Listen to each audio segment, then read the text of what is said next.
morning. This is Lady Danny from Land of Gentry's Handcrafted Herbals. Good morning, good morning. As much as I love Mrs. Hinch, and believe me, I do, I'm absolutely mad about her. One of the things that I do have an issue with is the use of too many chemicals in the home. If you suffer from allergies, or if you have kids that have allergies, or pets, sometimes that can be an issue. This is a very quick and easy recipe to make your own air freshener from home. You get to take control of it by using the essential oils that you like, or based on the kind of, it takes very few things. It's quick to make, and once I show you how, I'm hoping that you will make this up and then just change out the fragrances over the season. So, what you need to start with is you are going to need at least a 6-ounce bottle. Usually if I'm using a lot of or heavy concentration of essential oils, I prefer glass, but because this has relatively a small amount of essential oils in comparison to the other things that are in the bottle, plastic is okay. Then we are also going to use a half a cup of distilled water. We're going to use 2 tablespoons of alcohol, 1 tablespoon of glycerin, which is necessary as an emulsifier to keep the oil and the water and everything together, and then 20 to 40 drops of essential oils. Now, one of the things that people always ask is, well, if there are essential oils and I spray that, am I going to have an issue with like oil spots on material? Generally, you won't. And that's because if you're using a good quality essential oil, these are extracts from plants. They are not a fatty oil just like you would get if you were expressing oil for something like olives or safflower or anything like that. These are oils that they're just really plant extracts that will dry instantly. And the only thing that you have to worry about is if you're dealing with fine fabrics, like I wouldn't go spraying it directly on a silk because you might just get water spots, and which can become an issue. But generally speaking, I've done this in the house over lots of things, including carpeting. You do need to make sure that if you have pets around, that whenever you are using either an essential oil in a diffuser or an essential oil in a spray, that if you have dogs and cats around, that you make sure that you leave a place where they can get out. So if the scent gets too heavy into the room, because their scent receptors are much more evolved than ours, that they do have a way to get away from it. So do me a favor, don't go spraying this in every room of your house and then leaving nowhere for the animal to go if they really feel that they need to go. Do not ask me about bunnies. Do not ask me about birds. I know with birds it can be even trickier. So I would check with your vet. I am not a vet. All I am is someone who's absolutely enthused about herbs. I'm a member of the National Association of Holistic Aromatherapists, as well as a member of the American Herbalist Guild. But other than that, I am not a vet, so I cannot tell you all of the issues that you could potentially have by doing this directly on pets or directly in things like their bedding or things like that. Okay, so what we're gonna start with, and this is easy, is you need to have a half a cup of distilled water. Now, I say distilled water. I know there are lots of people that say, well, I could use tap because I'm not going to have it sitting around my house a long time. Here's the deal. Distilled water has already had the distillation process happen, and a lot of the microbes and things that exist in water have been removed during that distillation process. So that means that the product that you make will last a bit longer. And since I'm not adding any other kind of chemical preservatives, that is my recommendation, and that's why. So I'm going to have this half cup of distilled water. To that, I am going to add 2 tablespoons of alcohol. When it comes to alcohol, some people have said they can use rubbing alcohol. Rubbing alcohol, there are some studies that may link inhaling the vapors of rubbing alcohol into having some other issues later on down the line. So because of that, I prefer that you use either grain alcohol or vodka. It needs to be 80 proof or above. So I'm going to add 2 tablespoons. Let me see if I can tip you down a little. All right, so I'm going to add into my water 2 tablespoons of vodka. That's 1. That's 2. And then the final thing that you do need is glycerin, and I am adding a tablespoon of this. Again, there are some recipes that say that you can use Epsom salt instead.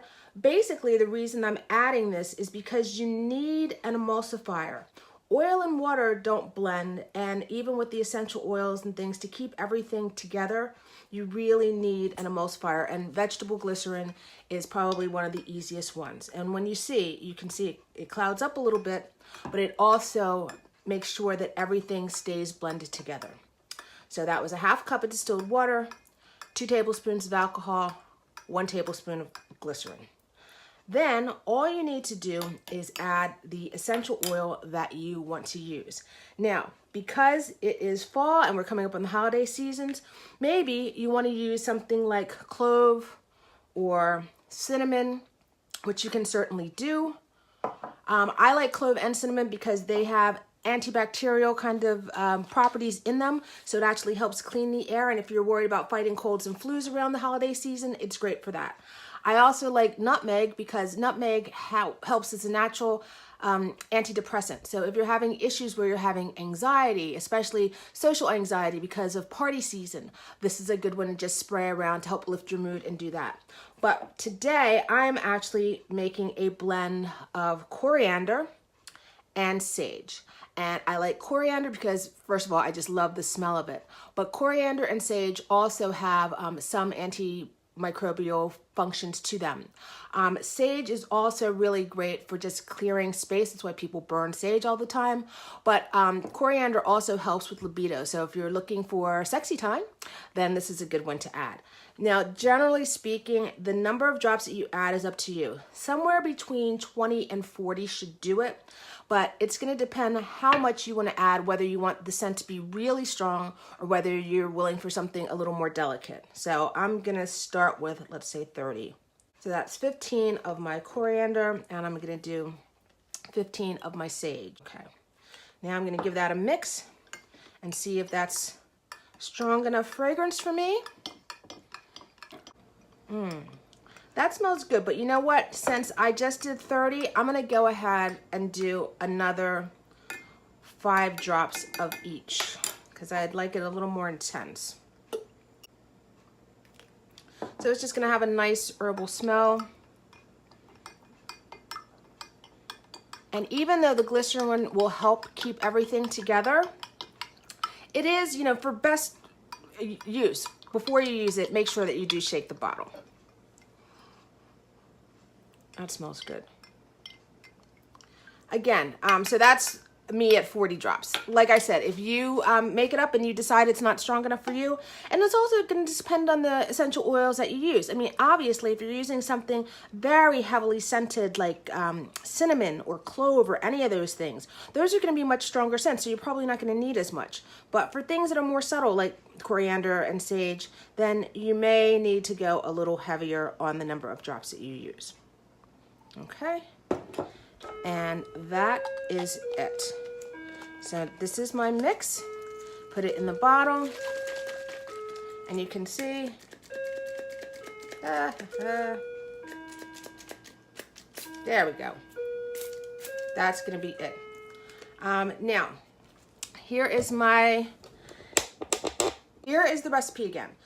This is just going to make 6 ounces. If you want to make a larger bottle, then feel free. But I think realistically, because we're not using preservatives, I mean, yes, the alcohol does act as a bit of a natural preservative. And because we're using distilled water, we're going to get some more time out of it. But basically, because of that, I prefer making small bottles. That way I can spray it and use it. And then you can quickly, you saw how little time that took. You can quickly make that up again as you need it. Plus, if you make just small, like 6 ounces at a time, when that's done, if you're a dilettante like me, and you're like, okay, this fragrance was great for about a week and a half, 2 weeks, now I'm on to something new, then you can switch it up.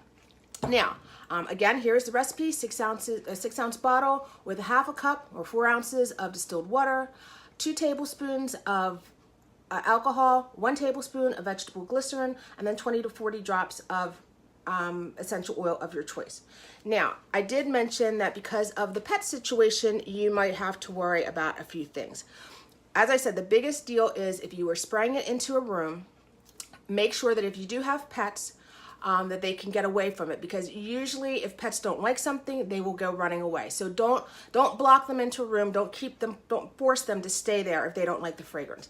But what you're going to have to worry about for dogs don't like clove, juniper, rosemary, tea tree, thyme, and wintergreen. Like I said, if you're spraying it in just one room and they have a place to get, away from the house, that's fine. Any of these spray bottles, like I said, if you want them in plastic or if you want to get them in glass, you can get them on Amazon.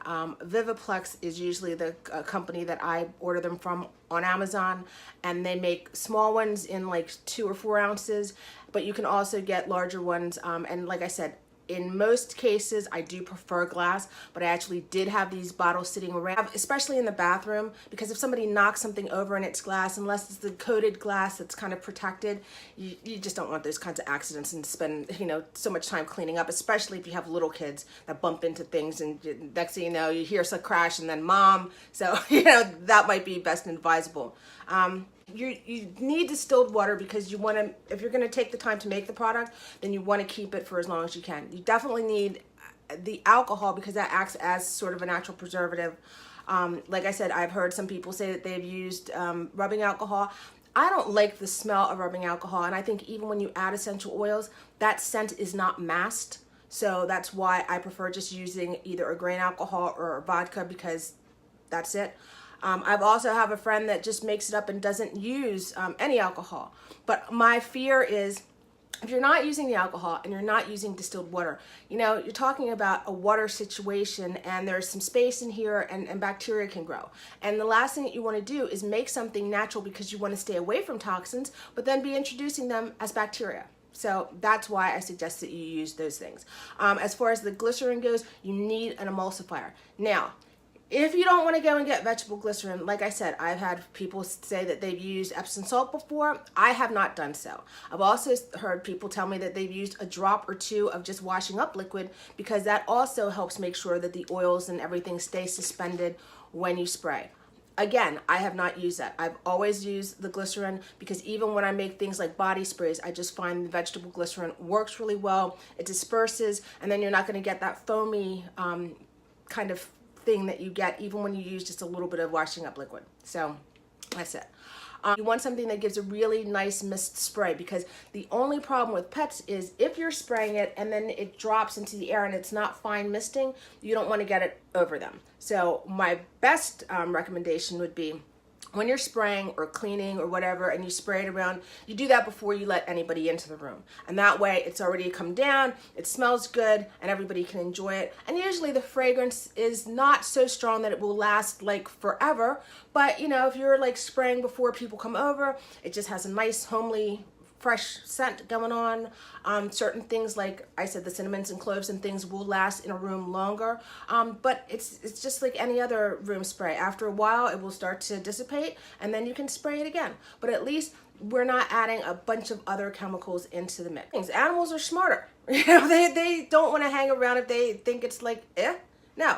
And you definitely need to be, especially around holiday season. I tell people, I know a lot of people do the pine cones that you can get from like Trader Joe's or Whole Foods that are scented with cinnamon and stuff. Be really careful where you place those, especially with dogs and cats. All right, but I've had dogs that have been a little stupider than the average, and you don't want them playing with that and then getting sick, and then you have to rush before a major holiday and get them to a vet and pay all sorts of like really high vet bills because you're not doing it between the hours of 9 and 5 when they're regularly open.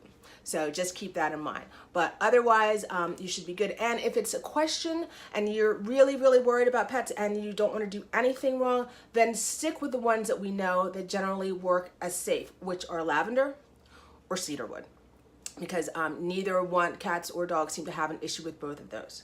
So if you're really that worried about it, and cedarwood is fantastic because around the winter months it gives you that warm cedar smell, and lavender, it just calms everybody in the house down, from kids that are amped up because Father Christmas is on his way, to pets that are a little like rammy because you've got more people coming in the house than usual. So having said all that, I hope that you will give it a try. For dogs, you want to stay away from clove, garlic, juniper, rosemary, tea tree, thyme, and wintergreen. And for cats, you want to stay away from cassia, cinnamon, citrus, clove, eucalyptus, lemon. I got this list from a vet's write-up. Peppermint, spruce, tea tree, and thyme. So wax them up yourself. I hope it works for you. If you enjoy it, if you like it, please let me know, and then just let me know in the response whether or not you tried it, whether or not you liked it. If you found some other blend that you really like, say you put together lemon and lavender and you thought it was like the absolute bomb.com, then tell me that as well. But these are just some quick and easy things that you can do for yourself that aren't going to cost you very much. So thanks very much for joining me today. In the meantime, wherever you go, whatever you do, just try and be better people. You are welcome. Have a great day.